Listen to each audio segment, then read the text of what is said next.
Hey everyone, welcome to today's live stream. Hope everyone's having like a really awesome Christmas leading up to Christmas. Because a lot of us we're busy doing holiday orders, baking for our families and everything like that. I believe I finished my holiday orders for my clients today. Knock on wood. I just hope that, everything, is just really done with Christmas and everything like that with my business because I'm really looking to enjoying the holidays baking free. But today I wanted to talk to you guys about how to stop attracting clients who want Pinterest cakes.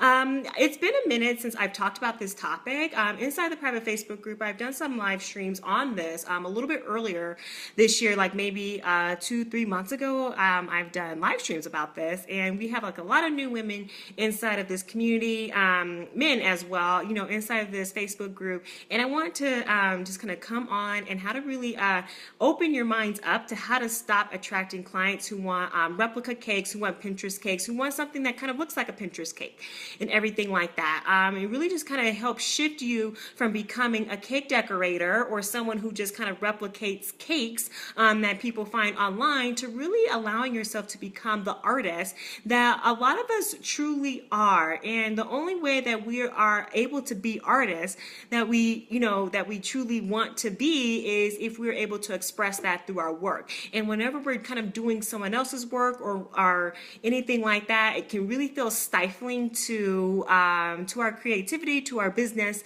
and everything. And a lot of times you can kind of feel like, I didn't really create my business so I can reproduce someone else's work. I know I didn't do my business, start my business to reproduce someone else's work. I love learning from other cake designers and everything like that. But I'm gonna actually change my change my Wi-Fi. Okay. Sorry about that. I had to just change my Wi-Fi connection. Hopefully this is going to be a little bit more stronger connection. But let me know who's joining me live so I can say what's up, hello, and let me know who's watching the replay. And if you have any questions about this is something that a lot of cake designers really struggle with. And it's just something that I kind of feel like a lot of people just don't break. And this is something that you can actually break in your cake business if you want to, if you choose to actually not run your business like this anymore. Everything in business is pretty much a choice. And as entrepreneurs, we do have the choice to run our business however we really want to run it.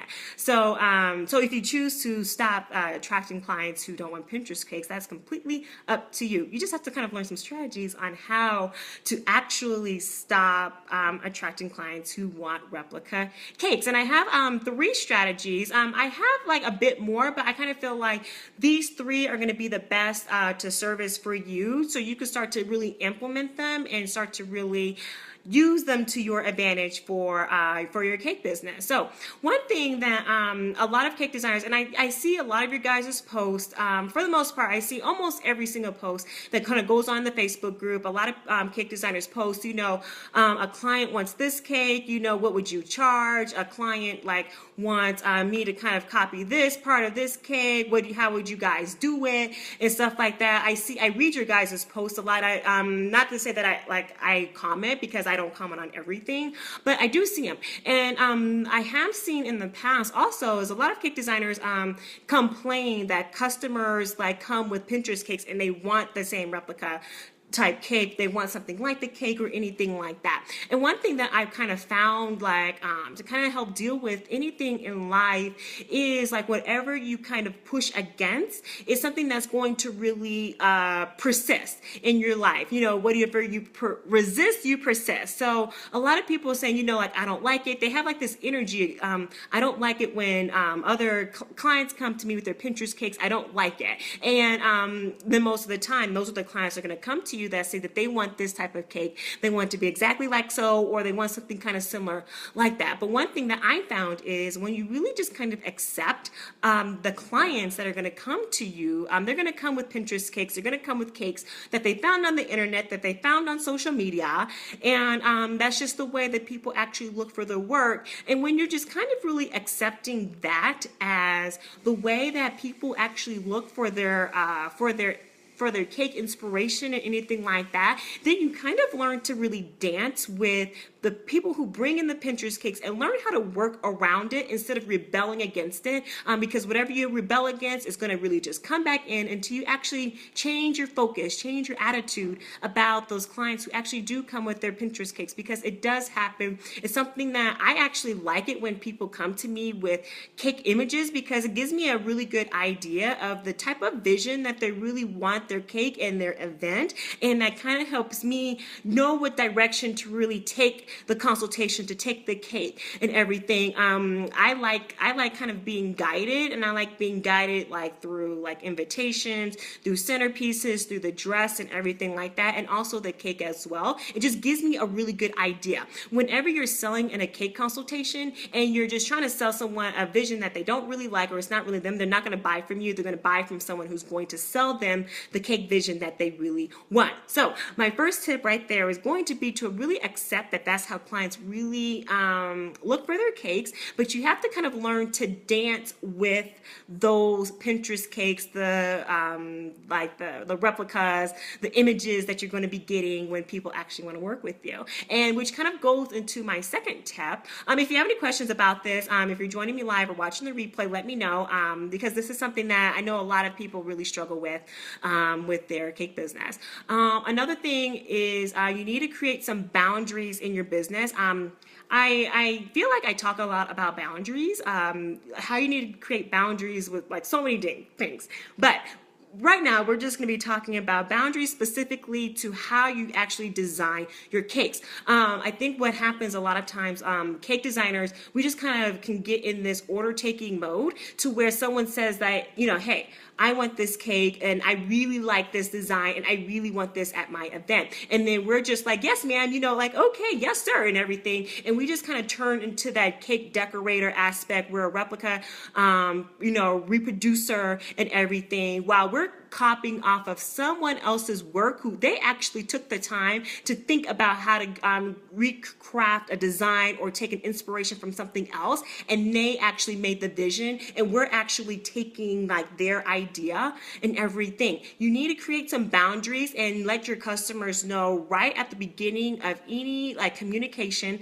possible, and like let them know like I do not replicate any type of work, any cakes that you want. You really need to create some boundaries for the way that you're operating your business. This is your business. This is the way that you choose to actually operate. You choose what you get to sell. You choose what you want to, the prices that you're charging. You choose everything. So why don't you choose to stop replicating other people's work or doing a rendition of another person's work? I've said this before. There's a fine line between copying an idea to kind of get a new technique under your belt versus just kind of like taking someone else's idea and just kind of like going with that and everything, and you're just not letting that true artistry really come out of you, so you start to really become that cake designer.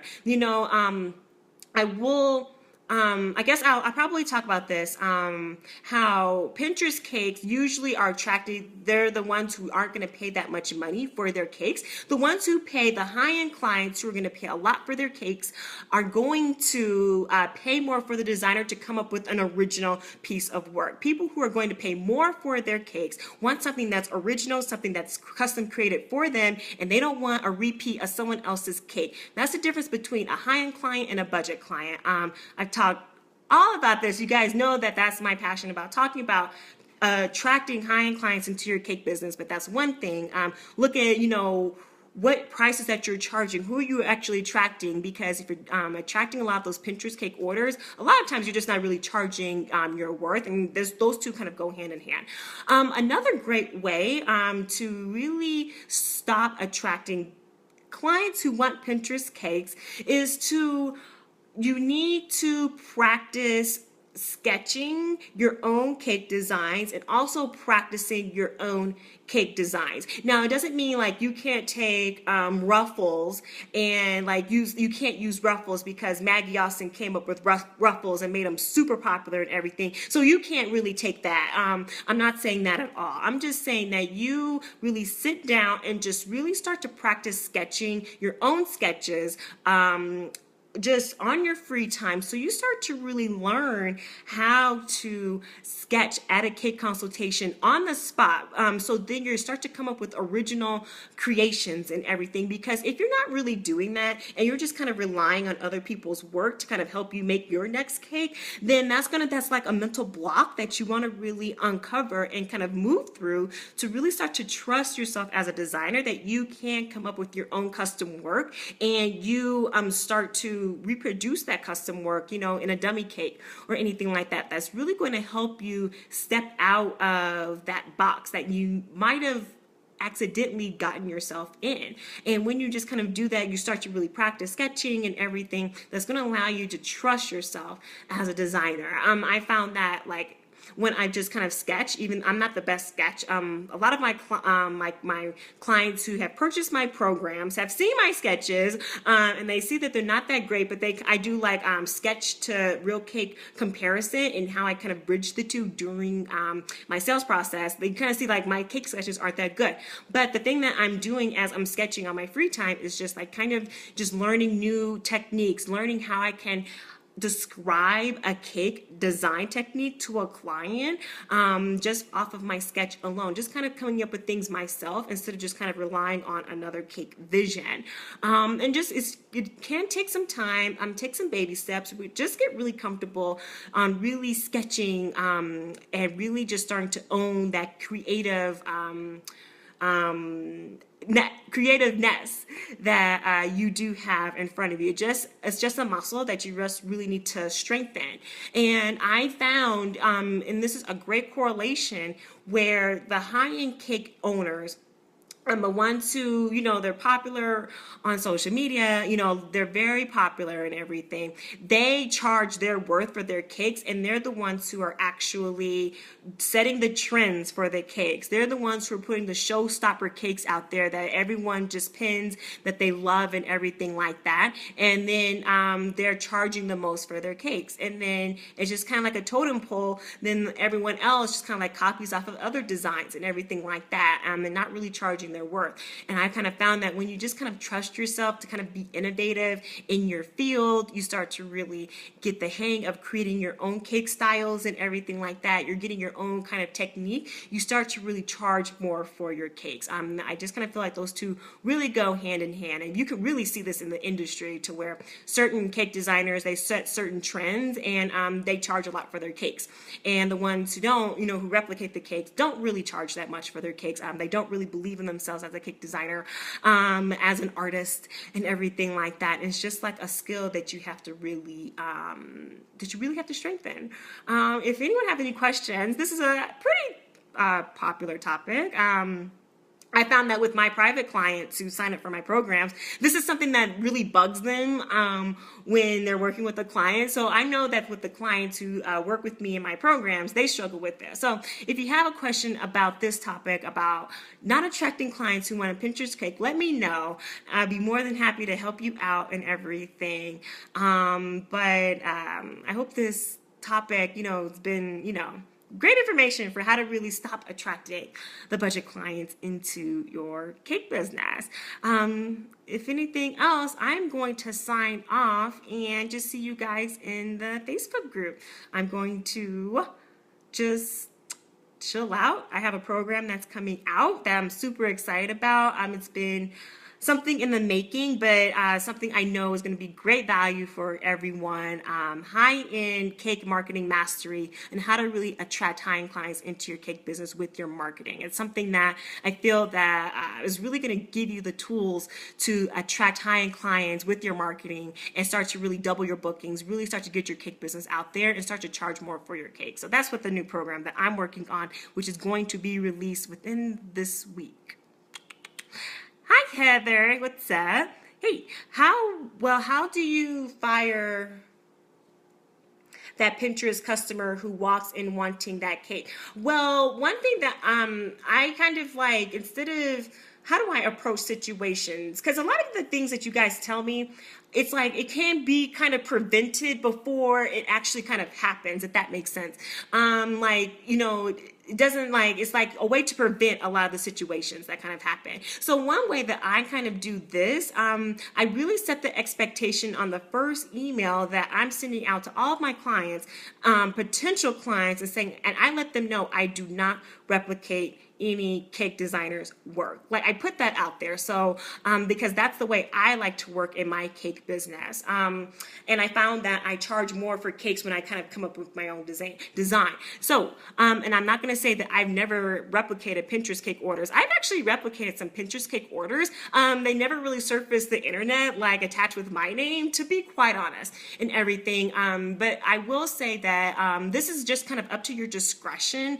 I've actually taken on those orders, one, because I need the money. Another reason, this is kind of like before I started to really charge more for my cakes.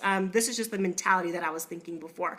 I needed to just kind of get some practice in on my cakes, and just kind of like practice new techniques and everything like that. One thing that you can do is just say, like, how can we really make this event or this cake for you and your event? That cake was really made for that person and their event. I wanted to make it specially for you and customized for you, because I specialize in custom cakes for each event that I actually provide the cake for, and really just spin it to really creating a custom vision, a cake for them. I kind of find that some clients really appreciate that, because they want to say, okay, it's going to be just for me. Maybe we can change something a little bit like that, for those super stubborn type clients. But just really see how you can spin it to where it can be just for them. So client communication, to kind of like break that up, but also take a look at the type of clients that you're just attracting in general, because it's just kind of like a big group amount that are just kind of like want those same type of cakes, and it start to really attract better paying clients into your cake business who want custom work, who want a custom cake. Those, like, you want to start to think, I want to attract different type of clients into my cake business. I feel like all kind of cake designers kind of go through these different steps of who they're actually working with. And you want to think, I want to attract clients who want custom cakes, instead of just like, how can I combat a client who wants this specific Pinterest cake? You get it? So it's kind of like, I just kind of work with better paying clients and better working clients anyway, if that makes sense. So I hope that kind of helped, just to kind of like how to really spin it. You can take it. I understand that, you don't have to like fire a client. I've taken cake orders because I needed the money and everything, because that was a financial state that I was in. I didn't really show the cakes because I just didn't even want to show the cake, because it didn't really reflect my portfolio that I wanted to portray as a cake artist. But there's just like kind of like different ways to really handle it. But start to really think, how can I attract different paying clients who want custom work into my cake business? So yeah, you're absolutely right. I have been attracting those copycats. I need to attract others. Yes. So I kind of, yeah, it's like, and it's funny because you see certain work, like cake designers' work. I'm not going to name any names, but like certain popular cakes, like they've been replicated so many times, and you can tell, you can look at a cake and say that's so-and-so's original work and everything, but everyone else has copied that specific type cake design and stuff. And you want to think, I want to actually make my own work. A really great example of this, I will name a name on this, is Stevie Auble from Hey There Cupcake. She has really taken cake design and just kind of like using like wafer paper and all that type of stuff, and really just kind of used it to her a different advantage, and really just start to say, I want to be known for doing these type of cakes and everything, and start to really attract the type of clients who want those different type of cake looks and everything that I kind of feel that are super original, that you don't really see anyone else. I can really tell her work out from everyone else, but you just can kind of like tell other people's work and stuff online, and who copied who and everything, and start to trust yourself that you can just start to really attract clients who want you for your work, even if your work is like good but not like the greatest. You can start to kind of like practice by yourself and everything to start attracting those clients. I started to attract clients who wanted me to kind of do their own work when I just started to practice different techniques that I want to learn as a cake designer, that I haven't tried but I want to learn. So I start to really expand my horizon or my mind for the type of cakes I can actually create and the designs, but I had to kind of do the back end work work on kind of practicing, so then I could really design cakes off of techniques that I know how to do. When my techniques were kind of small, my mind was kind of like smaller, like for what I knew, I can only design off of those skill sets. So when I expanded my skill sets, I was able to create more custom work for my clients. So I hope that helped. If anyone else has any questions, let me know. But stay on the lookout for high-end cake marketing mastery, to where you're going to learn how to attract high-end clients into your cake business using marketing, doubling your bookings and everything like that. So of course, I'm really excited about, but I'm going to sign off. And if you missed it, go back to the watch the replay and learn the other tips that I've given you inside this live stream. I'll talk to you guys later. Bye. You're welcome, Heather.